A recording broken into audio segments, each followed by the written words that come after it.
Halo semuanya, di kesempatan kali ini kami akan mengenalkan kalian kepada Dine-In. Sebelumnya, izinkan kami untuk memperkenalkan diri. Kami dari tim Gang Flame yang beranggotakan 5 orang. Ada Christian Abdinata sebagai CEO, Karenina Gloria sebagai CFO, saya sendiri Muhammad Hasim Asyari sebagai CTO, Alif Tarafika sebagai CMO, dan Zaidan Nur sebagai COO. Pada zaman yang terus berkembang ini, hampir seluruh aspek kehidupan kita terbantu oleh teknologi. Contohnya dalam hal komunikasi, pembayaran, bersosialisasi, ataupun aspek lainnya. Contohnya pada sektor food and beverage, banyak perusahaan yang terbantu oleh teknologi baik dari aspek pemesanan, promosi, hingga pembayaran. Namun, tidak semua tempat usaha dapat menerapkan atau menggunakan teknologi dikarenakan biaya yang belum mencukupi. Maka dari itu, Dine-In hadir memberikan solusi dengan menyediakan sebuah integrasi sistem bisnis food and beverage yang dikemas dalam sebuah aplikasi smartphone guna memudahkan pemilik usaha untuk mengelola bisnis dan memudahkan pelanggan untuk melakukan pemesanan. Melalui hasil analisis yang kami lakukan, kami menemukan beberapa masalah yang dirasakan pelanggan seperti lamanya mengantri, terbatasnya metode pembayaran, kurangnya efektivitas pegawai, maupun penggunaan kertas berlebihan yang dapat merusak lingkungan. Maka dari itu, Dine-In dapat menjadi solusi dari masalah tersebut dikarenakan Dine-In dapat membuat pelanggan tidak perlu mengantri untuk melakukan pemesanan, karena pemesanan dapat dilakukan secara mudah melalui smartphone. Tak hanya itu, pelanggan juga bisa melakukan reservasi restoran dengan mudah melalui aplikasi. Selain itu, melalui Dine-In pelanggan dapat melakukan pembayaran melalui mobile dengan Dine-In Pay maupun metode pembayaran online lainnya. Dengan Dine-In, pelayan tidak perlu lagi menerima pesanan secara manual sehingga efektivitas pegawai pun dapat meningkat. Juga, Dine-In memberikan struk secara online sehingga penggunaan kertas secara berlebihan pun dapat berkurang.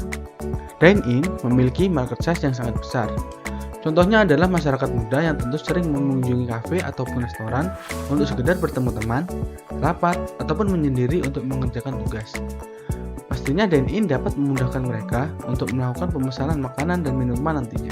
Dengan Dine-In, pelanggan hanya perlu mendownload aplikasi, melakukan registrasi, melakukan scan QR code meja yang telah disediakan tempat usaha, lalu melakukan pemesanan dan transaksi pembayaran.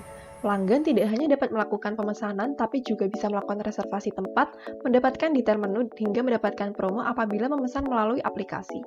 Dine-In juga memudahkan pemilik usaha untuk mengelola pemesanan makanan hingga proses pembayaran selesai. Beberapa fitur yang dapat dinikmati oleh pemilik usaha adalah menerima pesanan dan reservasi, mengelola menu dan promo, mengelola akun pegawai, hingga menerima laporan keuangan. Dine-In memiliki model bisnis B2B atau business to business, yaitu model bisnis yang berfokus pada penyediaan produk bagi satu bisnis ke bisnis lainnya. Yang dalam hal ini, Dine-In adalah penyedia jasa atau layanan berupa sistem pemesanan makanan dan minuman dengan ditunjang sistem point of sales. Kemudian, bagaimana Dine-In dapat menarik pelanggan untuk beralih ke Dine-In? Yang pertama, Dine-In akan memberikan promo ataupun cashback untuk pelanggan.